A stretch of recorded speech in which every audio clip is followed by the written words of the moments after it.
Hello YouTube, we are the Tesla guys. We are starting a new YouTube channel about the Tesla ownership experience. My name is Amr and this is Olaf. We're long-term Tesla owners. We have been big Tesla enthusiasts, supporters of the Tesla mission. Between the two of us, we've owned 6 Tesla cars. We currently own 4 cars behind us. We've had a total of 15 years experience. So we hope with our episodes that we can enlighten people who are curious or interested in Tesla about the brand, about the ownership experience. Hopefully help spread Tesla's mission of sustainable transport. Olaf, I understand you were a very early adopter of Teslas. Tell me a little bit about your experience. Sure.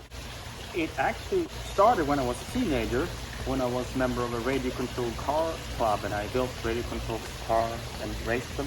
What I know is that battery-powered ones were actually more powerful, could give better performance if you push the design to the boundaries of what's physically possible. And I started thinking about, wondering why aren't full-scale cars all electric? They should be. I also realized there are other benefits like no emission and low noise levels. And I figured this is the way it should be. I started following all the EV companies out there and have been doing it for 30 years.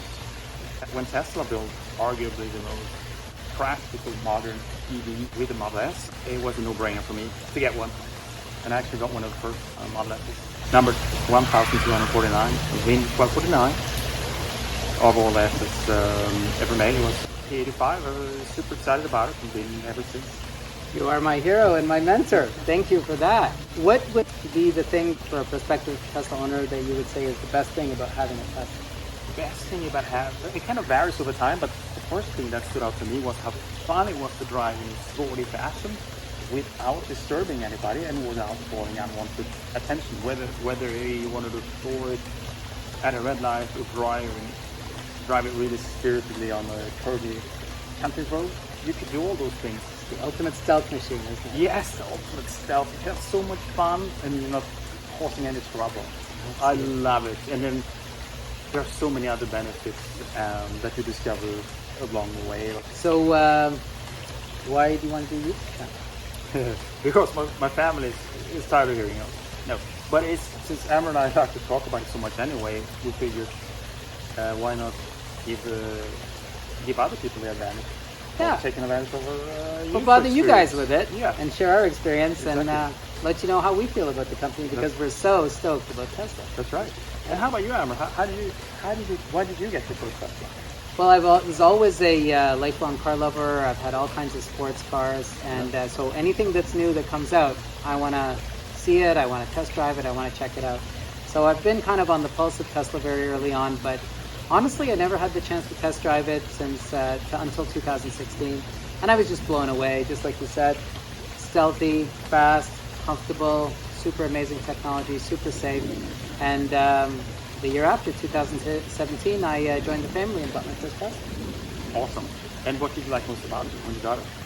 Acceleration, acceleration, acceleration. I cannot believe the acceleration of a Tesla. It just never gets old. The 3 things. Acceleration, acceleration, acceleration. Very cool. And why did you want to start a YouTube channel? Well, I have many friends and family who know I own a Tesla, who know I'm a Tesla geek, who know I'm a Tesla enthusiast. They ask me many questions. Some people are disbelievers, some people are on the fence. But I know many people out there are thinking about joining the Tesla family and joining the Tesla revolution. And I wanted to do my part to share my experience to help bring people into the Tesla family and power the future of sustainable transport. Excellent. Yeah. So what are we going to do today for our episode? Today we're going to address one of the biggest fears that people have there. And people, prospective owners, seem to be scared of panda because you can read all over the automotive media that Teslas have. Apparently manufacturing quality problems, yes, all over the media, which we don't know if that's true or not. Horrible. Oh, yeah. Yes. So to see if it is true, we have our caliper ready, and now we're going to go out and measure our Teslas, all of them, and we're going to compare to the pinnacle of German engineering, Porsche, and see how they all stack up.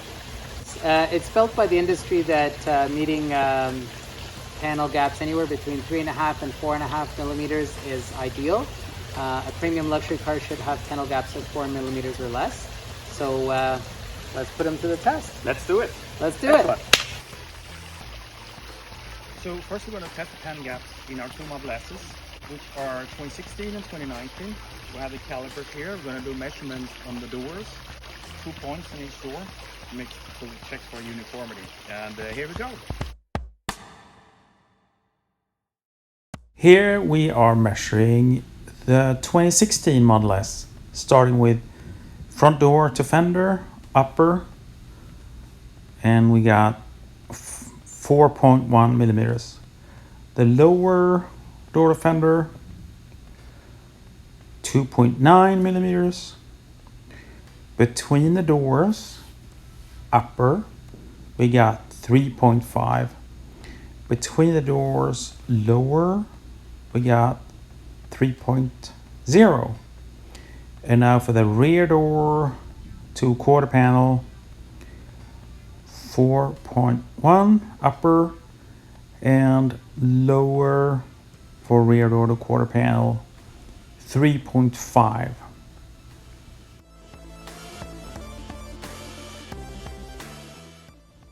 Now we got 2019 Model S. Upper fender to door, 3.1. Lower fender to door. That's a lot smaller, only 2.2 millimeters. Between doors, upper, 2.6 millimeters. Between doors, lower, 4.1. And if we now go back to rear door between quarter panel, upper, 2.5 millimeters. And lower for rear door to quarter panel, 2.9 millimeters. And here is 2019 Model X, starting with fender to door. That's 2.9 millimeters upper, lower 3.7 millimeters. Between doors is 2.8 for upper. For lower between doors, let's see what that is. That is 2.5 millimeters. And rear door to quarter panel, 3.1. And the lower of that rear door to quarter panel is 3.3. This, I have to say, is extremely good for because it's Falcon wing doors. Here we have 2021 Model Y. This car is made in March of 2021. 4.5 millimeters fender to door upper, 4.1 millimeters fender to door lower. Between doors upper is also 4.1 millimeters. Lower between doors 2.6 millimeters. And rear door to quarter panel upper is 4.1 millimeters. And rear door to quarter panel lower 3.9 millimeters. And you can also see the mean values and standard deviation in the table below here, below what we had. And now we're going over to 2021 Porsche 911 Turbo. We have upper door to fender 2.9 millimeters, lower door to fender. It's a bit curvaceous there, it's hard to get it in, but we got it now. Got it in here, the calipers. 2.8 millimeters over there. There's no in between doors because this is only two doors, so now we're already at the door to quarter panel. Upper gap there is 2.5 millimeters. And let's see what the bottom gap is. It is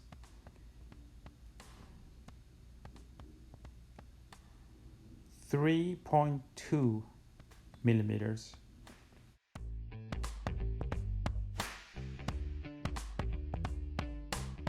That was interesting. Yes. Thank you, Olaf, for bringing your calipers and Sure. for having us go through the panel gaps very carefully.